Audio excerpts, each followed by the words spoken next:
Praise the Lord, hallelujah. Praise the Lord, hallelujah. ദൈവത്തിന് മഹത്വം, hallelujah hallelujah. എന്നെ ശ്രമിച്ചുകൊണ്ടിരിക്കുന്ന എല്ലാ മാന്യ ശ്രോതാക്കൾക്കും യേശുക്രിസ്തുവിന്റെ നാമത്തിലുള്ള സ്നേഹവന്ദനത്തെ അറിയിക്കുന്നു. എന്നെ തിരഞ്ഞെടുപ്പാൻ, എന്നെ മാനിക്കുവാൻ, എന്നിലെന്തു നീ കണ്ടേശുവേ. എന്നെ തിരഞ്ഞെടുപ്പാൻ, എന്നെ മാനിക്കുവാൻ, എന്നിലെന്തു നീ കണ്ടേശുവേ. ഒരു യോഗ്യതയും പറയാനില്ലയേ, കൃപയൊന്നു മാത്രം യേശുവേ. ഒരു യോഗ്യതയും പറയാനില്ലയേ, കൃപയൊന്നു മാത്രം യേശുവേ. Praise the Lord. ദൈവനാമത്തിന് മഹത്വം ഉണ്ടാകട്ടെ. ഒരു വേദഭാഗം നിങ്ങളുടെ ശ്രദ്ധയിലേക്ക് കൊണ്ടുവരാൻ ഞാൻ ആഗ്രഹിക്കുന്നു. ശമൂവേൽ പ്രവാചകന്റെ 1-ാം പുസ്തകം 30-ാം അധ്യായം അതിൻ്റെ 6-ാം വാക്യം. ദാവീദ് വലിയ കഷ്ടത്തിലായി. ദൈവത്തിന് വേണ്ടിയിട്ട് വിളിച്ച് വേർതിരിച്ചിരിക്കുന്ന ദൈവജനം പലപ്പോഴും കഷ്ടത്തിലാകാറുണ്ട്.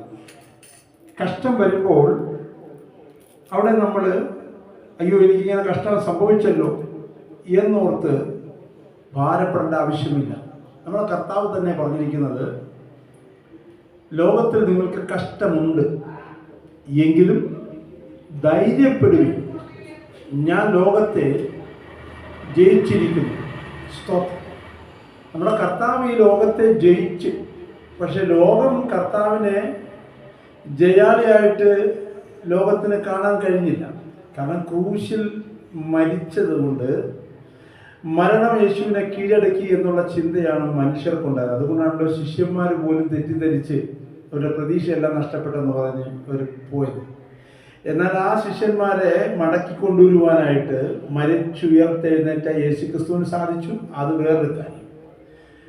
പരമപ്രധാനമായിരിക്കുന്ന കാര്യം ലോകം നമ്മളെ അറിയുന്നില്ലെന്നുള്ള. കർത്താവ് പറഞ്ഞ്, ലോകം എന്നെ അറിഞ്ഞിട്ടില്ലായിരുന്നത് കൊണ്ട് നിങ്ങളെയും ലോകം അറിയത്തില്ല. നിങ്ങളെന്ന് വെച്ചാൽ എല്ലാവരും അല്ല, യേശുവിനെ പിൻപറ്റുന്ന, യേശുവിന് വേണ്ടി യേശുവിനെ പോലെ ജീവിക്കാൻ ആഗ്രഹിക്കുന്നവരെ എല്ലാം ലോകം അംഗീകരിക്കണമെന്നില്ല. ലോകത്തിൻ്റെ അംഗീകാരത്തിന് വേണ്ടിയിട്ടോ സ്വന്തം കുടുംബത്തിൻ്റെ അംഗീകാരത്തിന് വേണ്ടിയിട്ടോ ഒന്നും ഒരു ദൈവവൈതലും ആഗ്രഹിക്കാൻ പാടില്ല. ഈ ലോകത്തിലെ ആരുടെ ഒരു നല്ല ഒരു സർട്ടിഫിക്കറ്റ് കിട്ടുമെന്നുള്ള പ്രതീക്ഷയോടെ ഒരു വേലയും ദൈവവൈതലിന് ചെയ്യാൻ കഴിയില്ല.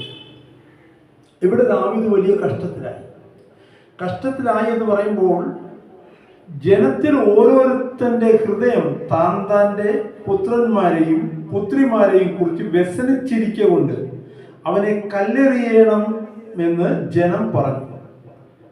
അപ്പോൾ ജനങ്ങള് വെറുതെ അങ്ങനെ തോന്നി ദാവീദിനെ കുറ്റപ്പെടുത്തുകയോ കല്ലെറിഞ്ഞ് കൊല്ലുവാൻ ആഗ്രഹിക്കുകയല്ല. വെറുതെ അങ്ങനെ തോന്നിയതല്ല. അവരുടെ ജീവിതം ആ നിലവാരത്തേക്ക് പോവുകയാണ്. അവരും വലിയ കഷ്ടത്തിലായി, അവരും വലിയ പ്രയാസത്തിലായി. ദാവീദ് അനുഭവിക്കുന്നത് പോലെ വലിയ കഷ്ടത്തിലാണ് അവരുമായിരിക്കുന്നത്. അവരുടെ മക്കളുമാരെ നഷ്ടപ്പെട്ടു, ഭാര്യമാരെ നഷ്ടപ്പെട്ടു, അവരും വല്ലാത്ത കഷ്ടത്തിലായിരിക്കുക. അപ്പോൾ കഷ്ടത്തിലായി കഴിയുമ്പോൾ നമുക്ക് പരിസരബോധം പോലും നഷ്ടപ്പെട്ടു പോകുന്ന സാഹചര്യമുണ്ട്. നമ്മൾ ശരിക്കും കോപിച്ചു കഴിഞ്ഞാൽ നമുക്ക് മുന്നിലിരിക്കുന്നവരാരാ എന്താ എന്നൊന്നും വരാതെ ചിന്തിക്കാതെ എന്തും ചെയ്യാനുള്ള ഒരു താല്പര്യം ഉണ്ടാകാൻ സാധ്യതയുണ്ടെന്നല്ല, ഉണ്ട്. അങ്ങനെ ബൈബിളിൽ എഴുതിയിരിക്കുന്നത്. കോപമാകുന്നതിന് മുമ്പ് തന്നെ വഴക്ക് നിർത്തിക്കളയുക, അത് വല്ലാത്ത അവസ്ഥയിലേക്ക് എത്തിച്ചേരും. അപ്പോൾ ഇതൊക്കെ പറയുന്നത് ചില ആൾക്കാർ പറയും, എന്നെ കൊണ്ട് പറയിച്ചതല്ലേ എന്ന്. അത് പറയിച്ചതല്ലേ എന്ന് പറയുമ്പോൾ നിന്റെ വായിൽ നിന്നല്ലേ വീണത്. അപ്പം നമുക്ക് കൺട്രോൾ ചെയ്യാനായിട്ട് പലപ്പോഴും കഴിയാതെ പോകുമ്പോഴാണ് പ്രശ്നങ്ങളിലേക്ക് വരുന്നത്. അപ്പോൾ ഈ നമ്മുടെ കൺട്രോൾ തെറ്റിക്കുന്ന ഒരു സംഭവം ഈ ലോകത്തുണ്ട്. കൺട്രോൾ തെറ്റിക്കുന്ന ഒരു സംഭവം എന്ന് പറഞ്ഞാൽ അത് ദുഷ്ടപിശാചാണ്. എല്ലാ മനുഷ്യരുടെയും നിയന്ത്രണം ഏറ്റെടുക്കാനായിട്ടും അവൻ്റെ കൺട്രോളിലാക്കുവാനും അവൻ ശ്രമിക്കും. പരിശുദ്ധാത്മാവിനെ അനുസരിച്ച് ആത്മാവിൻ്റെ നിയന്ത്രണത്തിൽ ജീവിച്ച ദാവീദ് പോലും പിശാചിൻ്റെ ചിന്തനയ്ക്ക്, പിശാചിൻ്റെ തന്ത്രത്തിൽ കുടുങ്ങി ജനത്തെ എണ്ണി നോക്കാനായിട്ട് പോയതായിട്ടൊക്കെ നമ്മൾ വചനത്തിൽ വായിക്കുന്നുണ്ട്. ഇപ്പം ഏതൊരു മനുഷ്യനും പിശാച്, കാരണം ഈ 24 മണിക്കൂർ അലർന്ന സിംഹം പോലെ പിശാച് ആരെ വിഴുങ്ങേണ്ടത്, ആരെ അവൻ്റെ കയ്യിൽ കിട്ടുമോ അവനെ വിഴുങ്ങാൻ വേണ്ടിയിട്ട്. അവൻ അത് വിഴുങ്ങാൻ വെച്ചിട്ടുണ്ടെങ്കിൽ പിശാചിൻ്റെ ഉള്ളിലാക്കാൻ. പിന്നെ അവനെ കാണുമ്പോഴത്തേക്കും അവനല്ല പിശാചിനെ കാണുന്നത്. ഇപ്പോൾ മദ്യപിച്ച് ലക്ക് കെട്ട് പോകുന്ന ഒരു മനുഷ്യനെ ആൾക്കാർ കാണുമ്പോൾ ആൾക്കാർ ചിരിക്കും. ഇവൻ എന്താ ചെയ്യുന്നത് പോലും അവൻ അറിയത്തില്ല, ആ വിധത്തിലാണ് പോകുന്നത്. ഈ മദ്യപിച്ച് കഴിയുമ്പോഴത്തേക്ക് ഹാർട്ടിനും കരളിനും ഒക്കെയാണ് പ്രയാസം വരുന്നതെങ്കിൽ മയക്കുമരുന്ന് കഴിച്ചു കഴിഞ്ഞിട്ടുണ്ടെങ്കിൽ അത് തലച്ചോറിനെ ബാധിക്കുന്നത്. അപ്പോൾ പിന്നെ അമ്മ പെങ്ങന്മാരെ പോലും തിരിച്ചറിയാൻ പറ്റാത്ത സാഹചര്യത്തിലേക്ക് പോകുന്നത്. ഈ കൊച്ചി പട്ടണത്തിൽ അങ്ങനെ എത്ര പേരെയാണ് നമ്മൾ കാണുന്നത്, എത്ര പേരാ ഞങ്ങൾ സുവിശേഷം പറയുമ്പോഴൊക്കെ വന്ന് അതും ഇതൊക്കെ പറയുന്നത്. അപ്പം അവർക്ക് അറിയത്തില്ല അവരെന്താണ് ആ ഒരു അവസ്ഥയിലേക്ക് എത്തി. ഇതേപോലെ തന്നെയാണ് ഒരു അവസ്ഥ പിശാചിൻ്റെ പിടിയിൽ അകപ്പെട്ട് കഴിഞ്ഞാൽ നമ്മൾ ആയിത്തീരും. അപ്പോൾ അതിന് നമ്മളെല്ലാവരും എന്ത് ചെയ്യണം? ദൈവത്തിന് ആശ്രയിക്കണം. ഇവിടെ ഈ സമയത്ത് ദാവീദ് ചെയ്ത കാര്യം ഇങ്ങനെയാണ്. ദാവീദ് തൻ്റെ ദൈവമായ യഹോവയിൽ ധൈര്യപ്പെട്ട്, ദൈവത്തിന് മാത്രമേ നമ്മളെ ധൈര്യപ്പെടുത്താൻ കഴിയത്തുള്ളൂ. സ്വന്തം മക്കൾ തന്നെ ഈ ദാവീദിനെതിരെ വന്നാലേ, സ്വന്തം മകൻ എത്ര തന്ത്രപരമായിട്ട്. പക്ഷെ അവൻ മകനല്ല, അവൻ്റെ ഉള്ളിൽ പ്രവർത്തിക്കുന്ന പൈശാചിക ശക്തിയാണെന്ന് ദാവീദിന് അറിയാവുന്നതുകൊണ്ടാണ് പറയുന്നത്, എൻ്റെ മകനാണ്, നിങ്ങൾ അബ്ശലോമിൻ്റെ രാജകുമാരനെ നിങ്ങൾ ശ്രദ്ധിക്കണമേ, അവനോടൊന്നും ചെയ്യല്ലേ, അതിക്രമിക്കരുത് എന്നൊക്കെ ഈ പടയാളികളോടും ജനത്തോടൊക്കെ ദാവീദ് പറഞ്ഞു വിടുന്നത് അവനെ കൊണ്ട് ചെയ്യിക്കുന്ന ഒരു ദുഷ്ടശക്തിയുണ്ട്. നമുക്ക് പോരാട്ടമുള്ള ജഡരക്തങ്ങളോടല്ല, ഇതാണ് ദൈവവചനം പറഞ്ഞു. പലപ്പോഴും നമ്മൾ ജഡരക്തങ്ങളോട് പോരാടുന്ന വിധത്തിൽ നമ്മൾ ആയിത്തീരുകയും നമ്മൾ തോറ്റുപോവുകയും ചെയ്യും. നമ്മുടെ സുവിശേഷ പ്രവർത്തനത്തിലാണെങ്കിലും കുടുംബജീവിതത്തിലാണെങ്കിലും നമ്മൾ തോറ്റുപോകുന്നത് ശത്രു ഇപ്രകാരം പ്രവർത്തിക്കുമ്പോഴാണ്. അവൻ്റെ വരുതിക്കകത്താക്കുന്നു. ഒരുവൻ ക്രിസ്തുവിലായാൽ അവൻ പുതിയ സൃഷ്ടിയായത്, പഴയത് കഴിഞ്ഞു, അത് പുതുതായി തരുന്നു. അവനെ കാണുന്നവർ ക്രിസ്തുവിനെ കാണുന്നത് പോലെയാണ്. അതേസമയം പിശാച് വിഴുങ്ങുന്ന ഒരു വ്യക്തിയെ പിശാചിൻ്റെ കൺട്രോളിൽ പോകുന്നതുകൊണ്ട് പിശാചിനെ കാണാൻ കഴിയും ആ വ്യക്തിയിലൂടെ. അപ്പോൾ നമ്മൾ പലപ്പോഴും പിശാചിനെ വെളിപ്പെടുത്താൻ വേണ്ടിയിട്ട്, പിശാചിൻ്റെ സ്വഭാവം വെളിപ്പെടുത്താൻ വേണ്ടി ദുഷ്ട പിശാച് 24 മണിക്കൂർ ശ്രമിക്കുമ്പോൾ നമുക്ക് വേണ്ടി കാൽവരി ക്രൂശിൽ തകർക്കപ്പെട്ട കർത്താവായ യേശു ക്രിസ്തു ആഗ്രഹിക്കുന്ന ക്രിസ്തുവിൻ്റെ സ്വഭാവം പുറപ്പെടുവിക്കുക, ക്രിസ്തു നടന്നതുപോലെ നടക്കുക. അഥവാ ക്രിസ്തു ആകുന്ന വെളിച്ചത്തെ നമ്മളിലൂടെ പുറത്തേക്ക് കൊണ്ടുവരാൻ ദൈവം ആഗ്രഹിക്കുക. പക്ഷേ അത് നടത്താത്ത വിധത്തിൽ ശത്രു പ്രവർത്തിച്ചുകൊണ്ടിരിക്കുക. ശത്രു എത്ര പ്രബലനായാലും ദൈവത്തിൻ്റെ ഇഷ്ടമേ നടക്കത്തുള്ളൂ. ദൈവവചനത്തിൽ അങ്ങനെ പറയുന്നത്.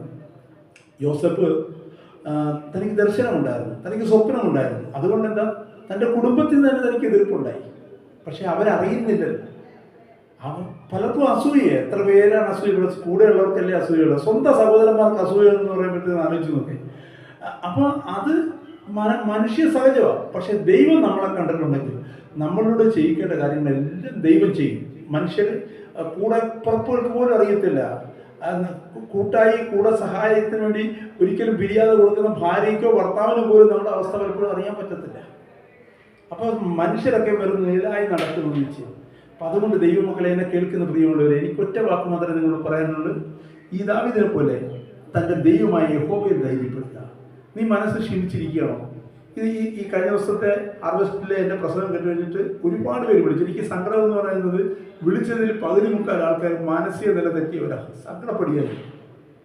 സഹോദരിമാരും സഹോദരന്മാരും എന്ത് ചെയ്യണമെന്നറിയില്ല, നിരാശപ്പെട്ട് അസ്വസ്ഥരായി. അവരുടെ വാക്കുകൾ കേൾക്കുമ്പോൾ ഞാൻ കരഞ്ഞു പോവുകയാണ്. അത്രമാത്രം പ്രയാസത്തിലൂടെ ജനങ്ങൾ കടന്നുപോയിക്കൊണ്ടിരിക്കുന്നു. ദുഷ്ടപിശാച് ആ ഒരു നിലവാരത്തിൽ പോയിക്കൊണ്ടിരിക്കുന്നു. എൻ്റെ നിലവിൽ പ്രാർത്ഥിക്കുമ്പോൾ പല ദൈവമക്കളും സൗഖ്യമാകുന്നു, വിടുതൽ. കഴിഞ്ഞ ദിവസം ഒരു സഹോദരിയെ വിളിച്ചു, ഞാൻ പേര് പറയരുതെന്ന് പറഞ്ഞവർ ഞാൻ പേര് പറയുന്നില്ല, വിളിച്ചു പ്രാർത്ഥിച്ച ആ സമയത്ത് തന്നെ സഹോദരിക്ക് കർത്താവ് അത്ഭുത സൗഖ്യം കൊടുത്തു. ദൈവത്തിന് സ്തോത്രം.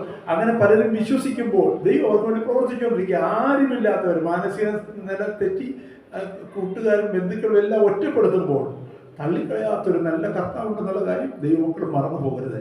ഹല്ലേലൂയ. അതുകൊണ്ട് ഹൃദയം നുറുങ്ങിയിരിക്കുന്നവർക്ക് യഹോവ സമീപസ്ഥൻ, മനസ്സ് തകർന്നവരെ രക്ഷിക്കുന്ന ഒരു ദൈവം നിങ്ങളുടെ കൂടെ ഉണ്ടെന്നുള്ള കാര്യം നിങ്ങൾ മറന്നു പോകരുത്. ആ ദൈവത്തിൽ ധൈര്യപ്പെടുക, ആ ദൈവത്തിൽ മുന്നോട്ട് പോകാനിടയാക്കട്ടെ. ആ ദൈവം നിങ്ങളെ സഹായിക്കുമാറട്ടെ. ഈ വചനം കേട്ട എല്ലാവരെയും ദൈവം അനുഗ്രഹിക്കട്ടെ. പരിശുദ്ധനായ ദൈവമേ, സ്വർഗീയ പിതാവേ, ഈ ദൈവവചനം കേട്ട എല്ലാ പ്രിയപ്പെട്ടവരെയും കർത്താവ് അനുഗ്രഹിക്കണമേ.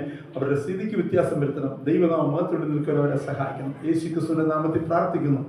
കേൾക്കണമേ സ്വർഗീയ പിതാവേ. എന്നെ കേൾക്കുന്ന പ്രിയമുള്ളവരെ, നിങ്ങൾക്ക് എന്ത് പ്രാർത്ഥന വിഷയമുണ്ടെങ്കിലും എന്നെ വിളിക്കാം. ഞാൻ നിങ്ങൾക്ക് വേണ്ടി പ്രാർത്ഥിക്കും. എൻ്റെ number 94 47 86 70 59. Hallelujah. God bless you. Praise the Lord. Hallelujah.